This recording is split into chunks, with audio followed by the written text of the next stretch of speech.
We remain steadfast in our commitment in delivering local news that matters. Stories that inspire. Enriching the lives of Filipinos in the Philippines and across the globe. This is your GMA Regional TV. Buong puso para sa Pilipino.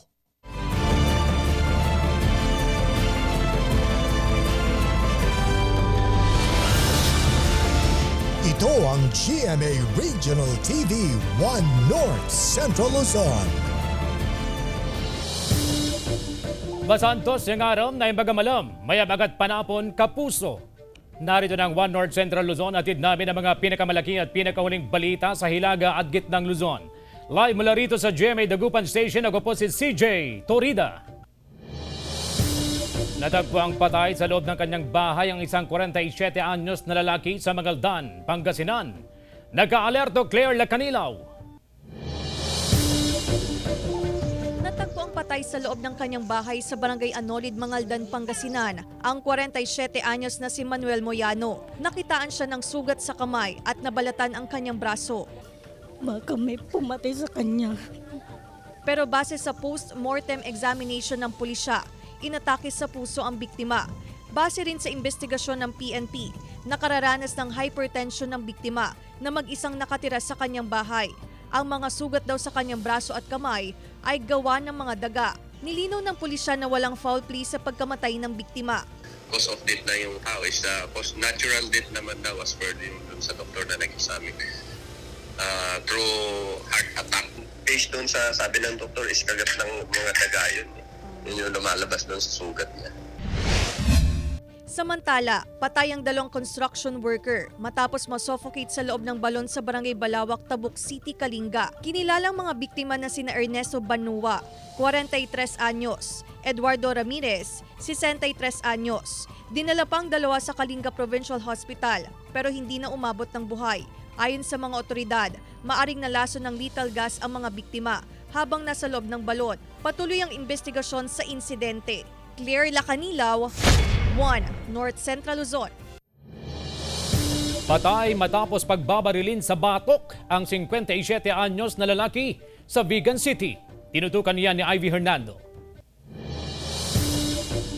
Sa harap na ng gate ng kanilang bahay sa Barangay Pongol, Vigan City, Ilocos Sur, natumba at binawian ng buhay ang construction worker na si Crescencio Tacadena, 55 anyos.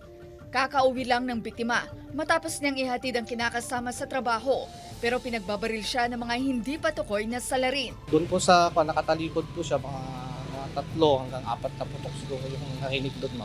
Ayon sa pulisya, 2 tama ng bala sa batok ang tinamo ng biktima mula sa pinaniniwalang kalibre 45 na baril.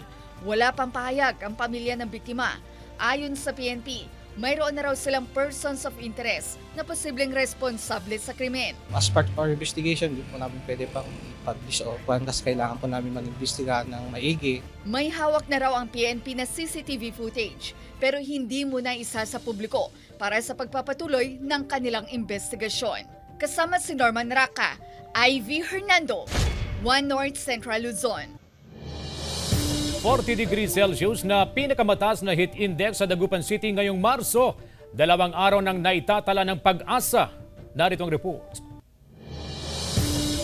2 araw nang naitatala sa Dagupan City ang 40 degrees Celsius na heat index. Pinakamataas simula ng umpisahan ng Pag-asa ang mag-record ng init factor ngayong Marso. Asahan pa raw natataas ang heat index sa mga susunod na araw.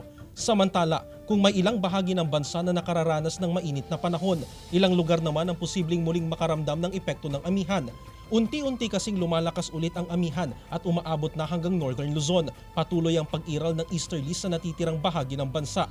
Base sa datos ng Metro Weather, may tsansa ng ulan sa Cagayan, Isabela, Quirino, Aurora, Cordillera, Nueva Vizcaya, Pangasinan at Zambales. Posible rin ang ulan sa iba pang bahagi ng bansa kaya magdala ng payong kung lalabas ng bahay. Jarek Pasilyao, 1 North Central Luzon. Ilang residente sa Abra na pumila para kumuha ng tulong pinansyal mula sa DSWD at LGU nahimatay dahil sa mainit na panahon. Tutukan sa report. Siksikan ang mga tao sa bukana ng Abra Sports Complex sa Benguet kahapon ng umaga. Pila ito ng mga tatanggap ng financial assistance mula sa DSWD, katuwang ang provincial government. Bahagi ito ng kapistahan ng probinsya. Ilan sa mga pumila nahilo at nahimatay dahil sa init at siksikang sitwasyon. Naka-standby ang medics team sa lugar.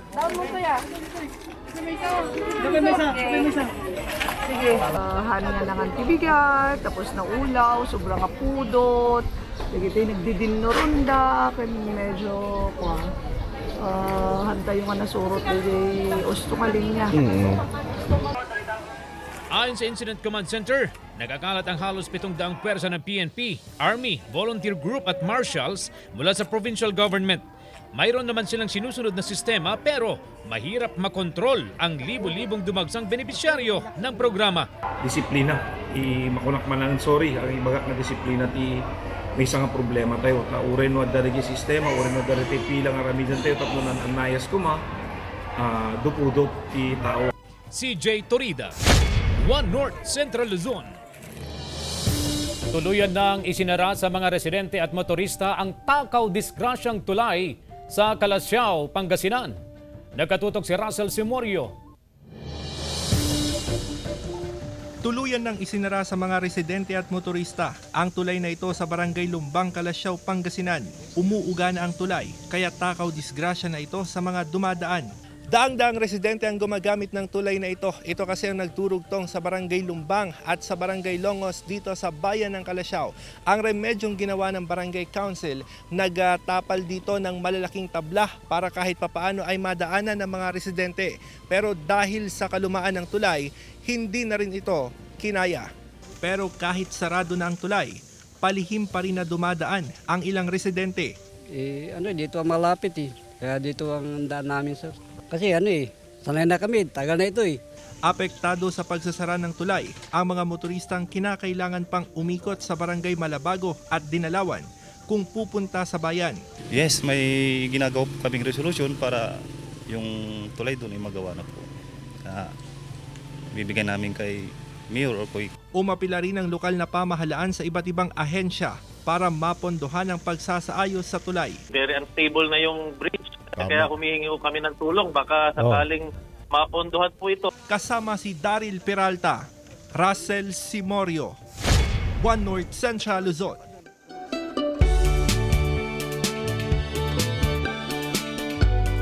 Instant attraction ang palibot ng munisipyo ng La Trinidad, Benguet dahil sa mga nakatanim na white strawberries. Sundan sa report.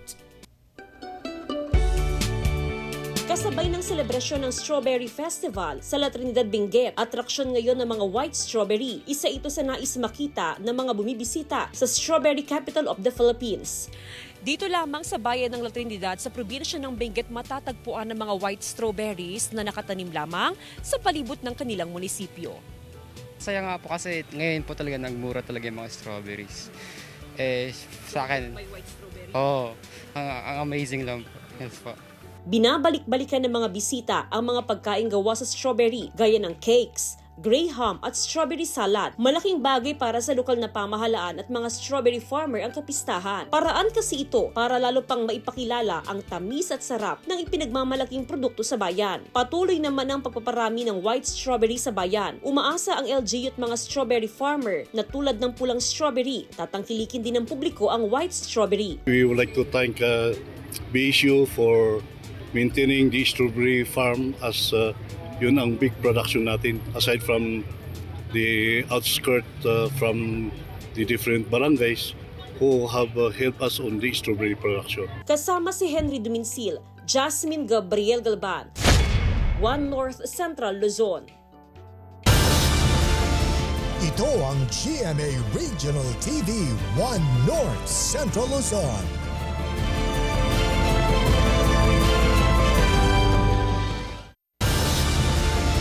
Ito ang GMA Regional TV One North Central Luzon.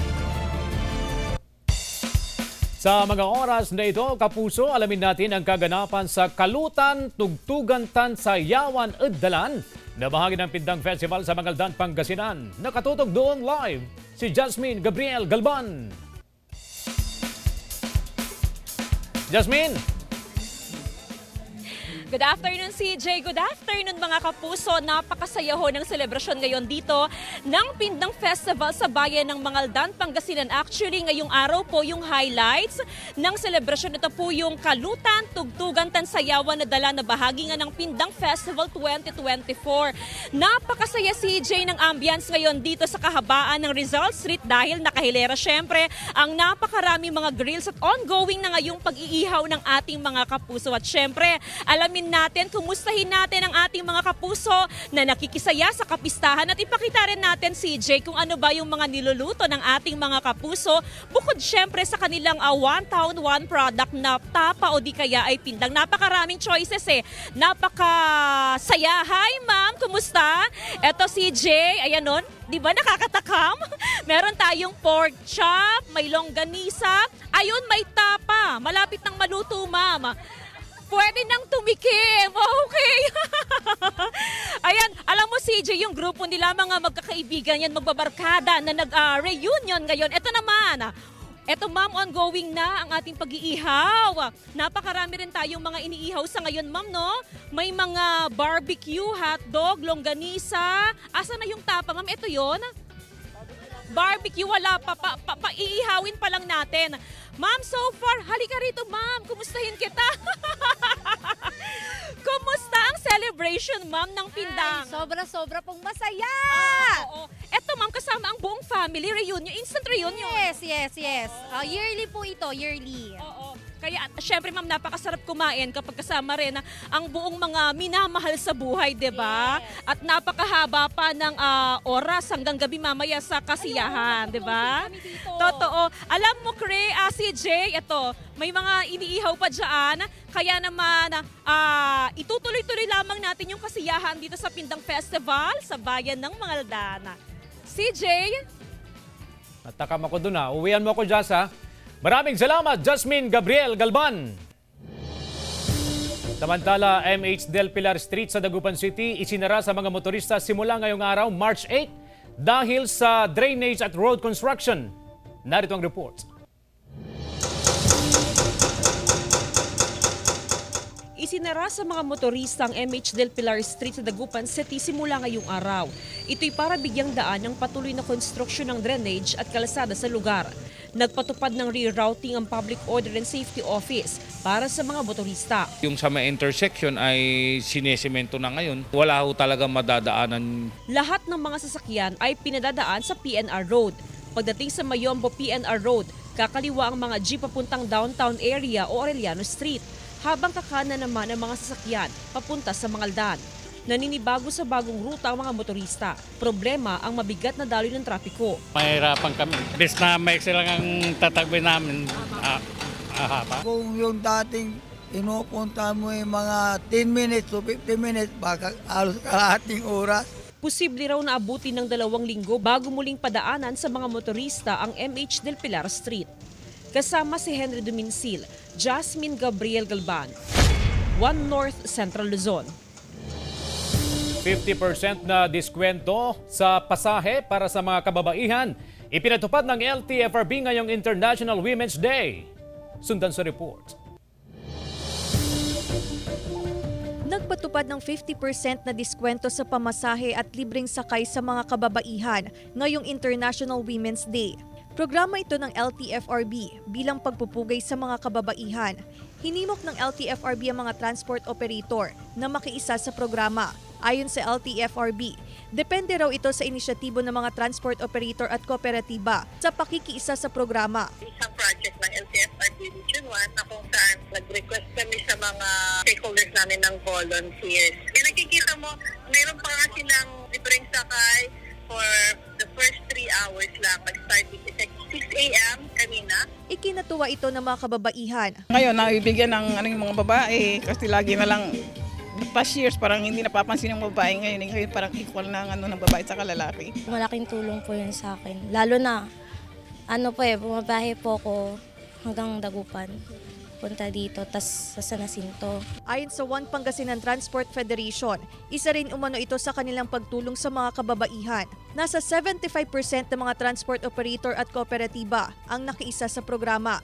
Ito naman po ay regalo ng mga hanay namin sa transport sector dahil ang government po nagbibigay din ng mga ayuda sa atin. So in return naman at of course, syempre yung paggalang natin sa mga kababayan. Kaya tayo po ay naglunsad ng libreng sakay, may 50% sa celebration ng Women's Month. Kasama si Ron Alister Taniedo, Claire Lacanilaw, 1 North Central Luzon. Maghapon na bilad sa araw ang mga traffic enforcers sa Calasiao, Pangasinan. Kaya nagpapadupad ang Public Order and Safety Office ng heat stroke break dahil sa mainit na panahon. Maaaring sumilong ang mga traffic enforcer mula alas 2 hanggang alas 3:30 ng hapon. Pero paglilinaw ng poso, hindi epektibo ang heat stroke break kung masikip ang daloy ng trapiko sa bayan. Regular din na isinasilalim sa medical check-up ang mga enforcer. Narito na ang mga Ratsyada Balita. Matapos i-endorso ng Bureau of Food and Drug Administration, 20 panibagong gamot sa cancer, hypertension at mental illness ang exempted sa value-added tax. Ibig sabihin, bababa ang presyo ng mga gamot na ito dahil sa tax exemption.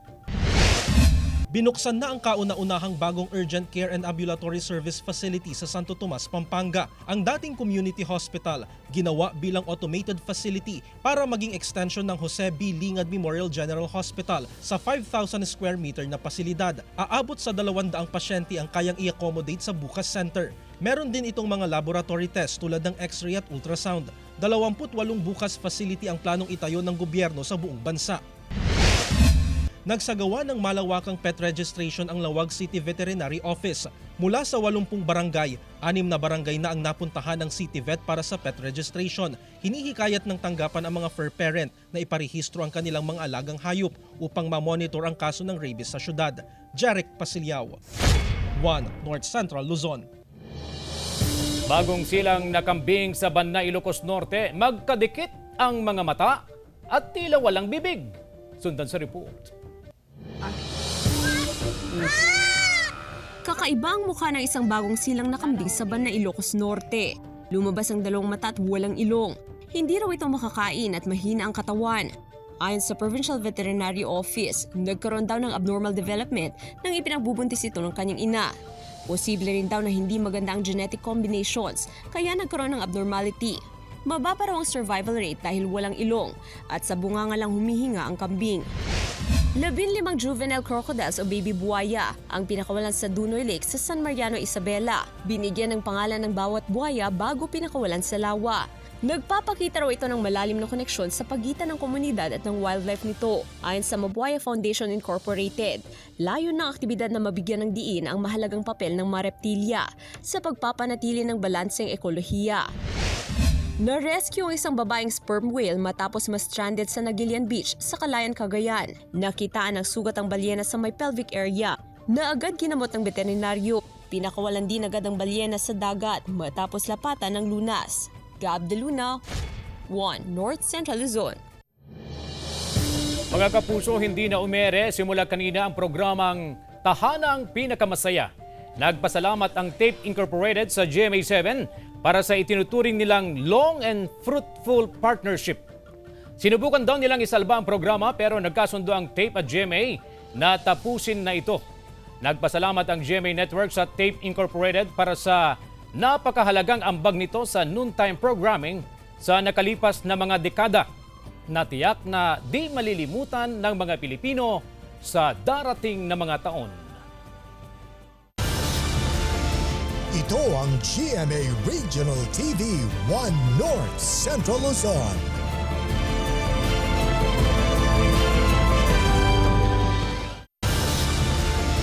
Ito ang GMA Regional TV 1 North Central Luzon. Mga ambulant vendor na nag-i-extend ng kanilang paninda sa kalsada sa Mangaldan, Pangasinan, pinagsisita ng autoridad. Yan ang tinutukan ni Claire Lacanilaw. Pinagsisita ng otoridad ang ilang ambulant vendor na nakapwesto sa ilang kakalsadahan sa Mangaldan, Pangasinan. Kahit hindi kapistahan ng bayan, isa umano sa nagpapasikip ng daanan ang paglalagay ng paninda sa mga hindi angkop na lugar. Ang ilang ambulant vendor nagtsatsaga sa gilid ng kalsada upang maghanap buhay. Tinatabi po namin. Kung halimbawa po, sasabihin po nilang hindi pwede dito, tatanggalin po namin. Pupunta po kami dun sa lugar na pwede. Ayon sa Public Order and Safety Office, paigtingin nila ang pagsasagawa ng road clearing operations sa mga lugar na madalas makaranas ng mabigat na daloy ng trapiko. Patuloy rin ang kanilang pag-iikot sa Central Business District upang tanggalan ng mga sagabal sa daan. Kasama rin ho ang PNP regarding sa aming clearing doon sa mga ambulant vendors na nakahambalang sa pathway ng kalsada. Kasama si Ron Alistair Taniedo, Claire Lacanilaw, 1 North Central Luzon. Condonation program ng SSS pinalawig para iwas penalty sa mga hindi pa nakakapaghulog ng kontribusyon. Sundan sa report. Pinalawig pa ng Social Security System ang condonation program o ang hindi pagpapataw ng penalty sa mga miyembro na may loan sa SSS. Actually, yung SSS condonation program natin, ang malilibre po dito ay penalty. Ang mangyayari kasi, pag ikaw ay nag-loan at hindi ka nakapagbayad on time, nagkakaroon siya ng interest at penalty. Malaking tulong ito sa mga SSS member na matagal nang hindi nakakapaghulog sa kanilang loans. Kung isasama pa kasi ang penalty sa kanilang loan, mas malaki ang babayaran. Kung hindi rin kaya ang one-time payment, ay pwede naman daw ang installment. Good news ito para sa mga delinquent member. Salamat po kung may ganun. Dahil makakatulong sa amin, ganun. Wala kami pera. Kasabay ng pagpapalawig ng SSS condonation program, hindi na rin nagtakda ng deadline para mas marami pang miyembro ang matulungan. Kasama si Henry Duminsil, Jasmine Gabriel Galban, 1 North Central Luzon. Narito na ang mga Ratsyada Balita. Para makasabay sa uso, sila Lola tinuruan ng mga librarian ang abot sa 30 senior citizens sa Barangay Cabalanguegan, Vigan City sa paggamit ng internet at social media. Maraming excited matuto para makausap ang kanilang kamag-anak sa malalayong lugar gamit ang cellphone. At syempre, para masubukan ding mag-TikTok. Layo ng pamunuan ng Provincial Library na magkaroon ng koneksyon ng mga senior citizen sa mabilis na takbo ng digital era at makatulong ito sa kanilang social life. Bahagi raw ito ng selebrasyon ng Women's Month at 65th Public Library Day. Malaking tulong daw sa anti-criminality campaign ng Baguio City Police Office ang state-of-the-art command center ng tanggapan. Makikita rito ang mga monitoring station na 24 oras na nakabantay sa mga kaganapan sa lungsod. Layon nitong mapabilis ang takbo ng komunikasyon sa mga operating unit ng PNP. Kaya rin itong kontrolin ang mga CCTV unit at pwedeng sundan ng mga kriminal sa pamamagitan ng AI-assisted program na ilalagay sa sistema ng command center. Tumataas ang kaso ng canine parvovirus sa buwan ng Marso kung saan nakararanas ng mainit na panahon. Gaya na lamang ng tuta na ito na dinala sa Vigan City Veterinary Office. Ang sintomas, nawawalan ng gana sa pagkain, nagsusuka at nagdudumi ng dugo. Payo ng veterinaryo, kailangan na malinis ang tirahan o kulungan ng aso, sapat at malinis ang pagkain at inumin at ihiwalay sa mga parvo-infected na aso. Sakaling tama ng parvovirus ang alagang aso, dalhin agad sa veterinary clinic para magamot. CJ Torida, 1 North Central Luzon. Nakiisa ang GMA Network sa 24th International Cable Congress and Exhibition ng Federation of International Cable TV and Telecommunications Association of the Philippines o FICTAP. Bahagi ito ng 25th anniversary ng FICTAP. Nagtipon-tipon ng international at local providers, mga policymaker at cable operator sa buong bansa para ihatid ang pinakabago sa connectivity at telecommunications technology. Nagkaroon ng GMA Hour segment kung saan nag-perform sina Black Rider Stars, Yasi Pressman, John Lucas at Xavier Ramos. Nangharana din si AOS singer at The Clash 2023 champion John Rex. Ang partisipasyon ng GMA Network sa aktibidad ay bahagi ng layunin nitong maghatid ng makabuluhang balita at impormasyon at world-class entertainment sa lahat ng kapuso sa buong bansa.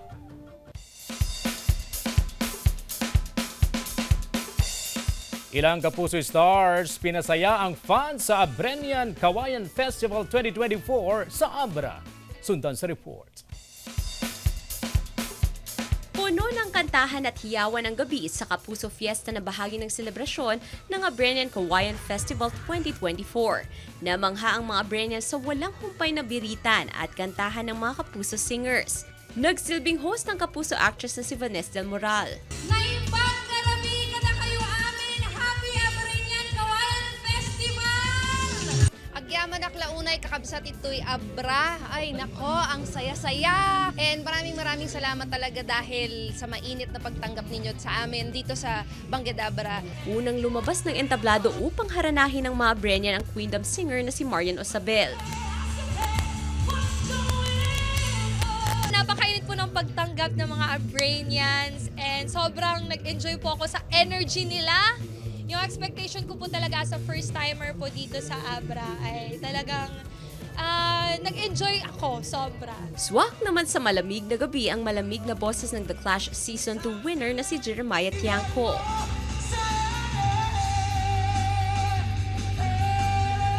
All out sa energy at hataw ang Kapuso OST princess na si Hannah Persillas. Hindi rin nagpahuli ang sparkle artist na si Shuvi Etrata at Kapuso actor Radson Flores. Pinakilig naman ng Kapuso actor na si Juan Trevino ang fans nang haranahin niya ang mga Abriñan. Hindi rito nagtatapos ang selebrasyon kasama ang mga Kapuso dahil magsisilbing hurado ang Kapuso actress na si Herline Budol sa pinaka-inaabang Miss Abra 2024 mamayang gabi. Thank you, GMA Regional TV! Gab De Luna, 1 North Central Luzon. 68 anyos na lola na tubong Pangasinan viral sa social media matapos i-vlog ang unang beses na pamamasyal sa Amerika. Atin siyang kilalanin sa report ni Russell Simorio.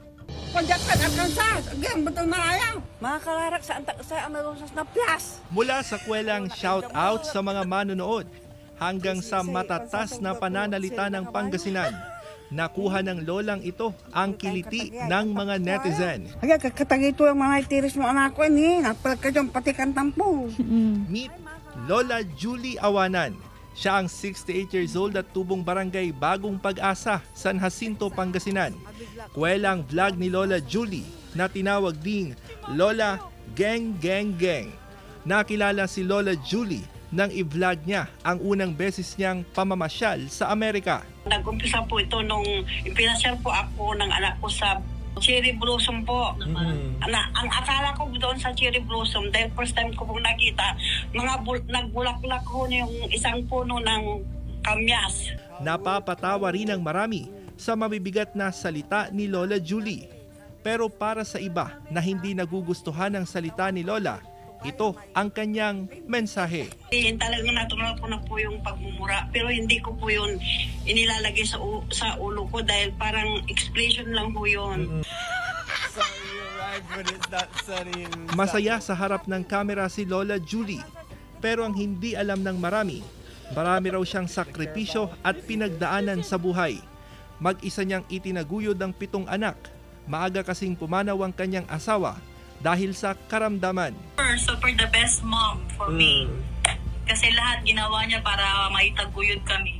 Para kay Lola Julie, bawal ang stress lalo't nasa dapit hapon na siya ng kanyang buhay. Importante raw na masaya siya at napapasaya niya ang mga taong malapit sa kanya. Russell Simorio, 1 North Central Luzon. Samantala, mapapanood niyo pong episode na ito at iba pa ang pinakahuling lokal na balita sa official website ng GMA Regional TV, www.gmaregionaltv.com. Pwede rin kayong bumisita sa aming official YouTube channel, GMA Regional TV, at i-click ang subscribe button para sa pinakamaiinit na balita mula sa mga rehiyon. Nais naming pasalamatan ang mga kapuso sa Hilaga at Gitnang Luzon, maging ang mga kapuso natin abroad. Dahil sa GMA Regional TV, local news matters. At dyan ang mga pinakamalaki at pinakahuling balita sa Hilaga at Gitnang Luzon. Maraming salamat sa pagsama sa amin, pati na ang mga kapuso sa ibang bansa na tumutok sa mga balita sa rehiyon. Ako po si CJ Torida. Kami ang GMA Regional TV 1 North Central Luzon. Buong pwersa para sa mas malaking misyon at mas malawak na paglilingkod sa bayan.